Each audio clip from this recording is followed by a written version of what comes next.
It was a record payout. The state of North Carolina, the city of Concord, and the State Bureau of Investigation paying Ronnie Long $25 million after he spent 44 years behind bars for a crime he didn't commit. Thanks for joining us. I'm Jane Monreal. I'll be sitting down with WCNC Charlotte reporter Michelle Bowden in a moment.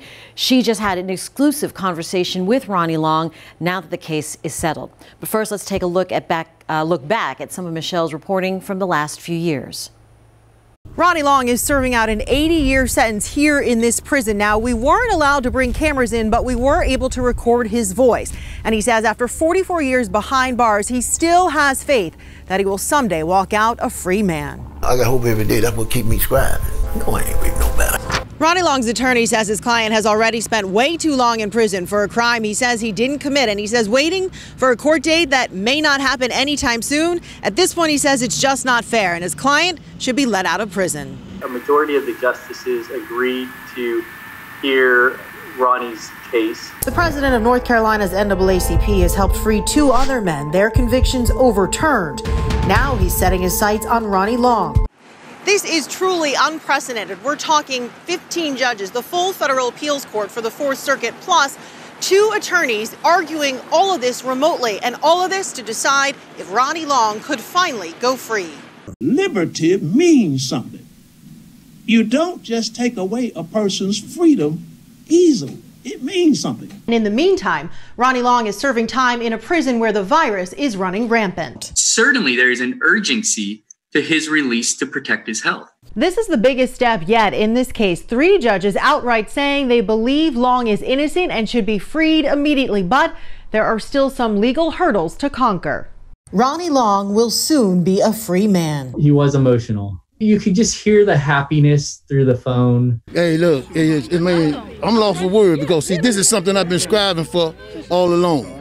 I asked Ronnie after 44 years behind prison walls if there was anything he was afraid of. The world has changed so much since he went to prison, technology, anything. He said, Michelle, I'm a survivor. I'll figure it out.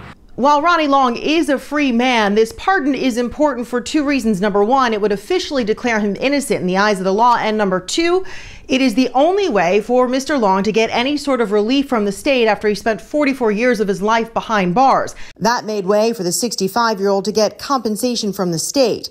He just got his $750,000 check. I ain't satisfied. No, I'm not satisfied. I'm going to start shaking trees.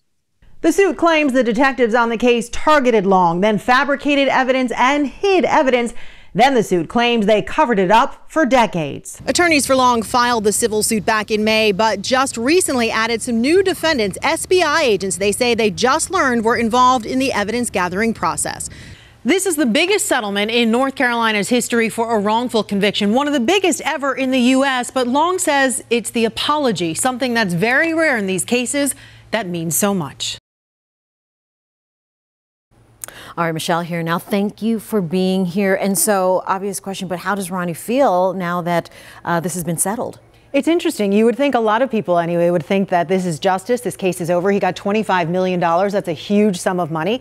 But he says it's actually not justice because of so many of the things that happened in the time that he was in prison. He lost a lot of family members. He lost his mother, his father, brother, sister.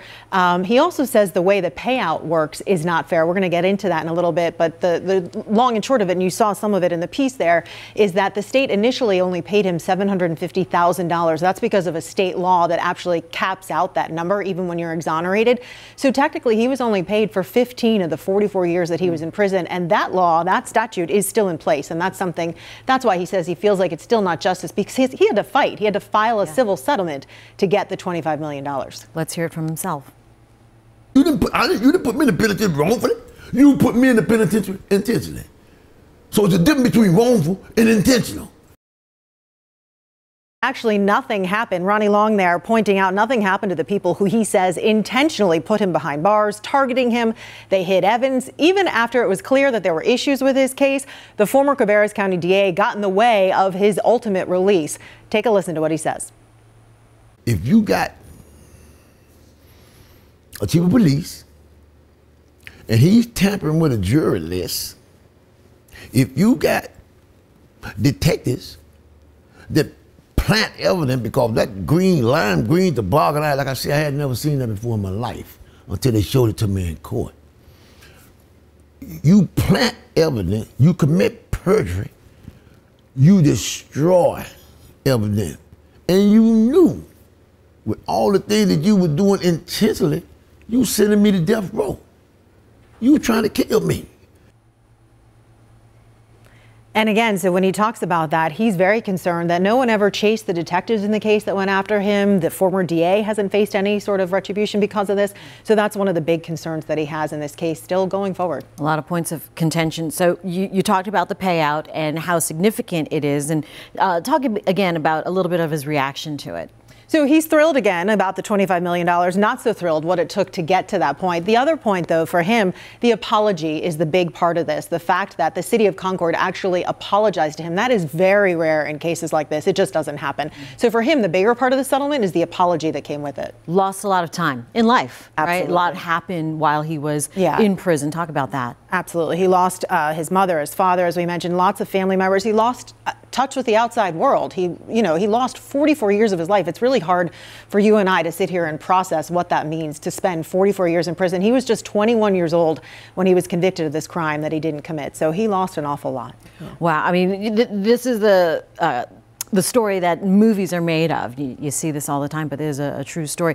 Governor pardoned him. He also got the compensation. Still plenty of the state law capping out the amount that he can get. And that is the thing that he's looking at going forward, trying to make some change. That's one of the reasons that he wanted to sit down with us again for this exclusive interview, was because that state law still exists. So if there are people that come behind Ronnie Long that are found, to have been wrongfully convicted, that still caps out at 15 years. So think about 44 years, he got paid for 15 years, and there are other people that could potentially face the same thing. And so that's one of his concerns. He'd like to change that. All right, so but he did get some money. Did he say what he is spending his money on and his time with? I get that. I get asked that an awful lot. And it's interesting. He lives in a modest house. It's a fairly new house that he and his wife moved into.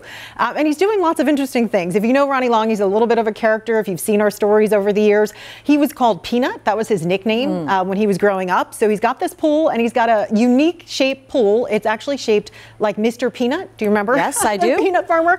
So he's in the process of building a pool that is shaped like that. He's got a room dedicated that's just an aquarium because he loves fish. It brings him peace. He's also doing a lot of nice things with the money. He's doing a lot of donations. When I was there, it was Girl Scout cookie time, and he'd spent thousands of dollars supporting the Girl Scouts. He also spent quite a bit of money, or has donated to several nonprofits, including the Duke Wrongful Convictions Clinic, who helped get him out of prison. He sent them some money as well. So he's trying to spend his money well. He also did buy a nice car. I feel like that's probably something many of us would do. Oh, exactly. Yeah. House, pool, car, and some charity. Yeah, he's leaning into his freedom. There is, there's very clearly still some bitterness. No surprise there after spending 44 years in prison. Right. But he is very much enjoying his time out. He says he does have to remind himself very often that he is a free man. Michelle Bowden, been on top of this story since the beginning. So. For the last 10 years. Yeah. So Thank you for that thorough reporting. For a long time. For sure. Michelle Bowden joining us here on WCNC.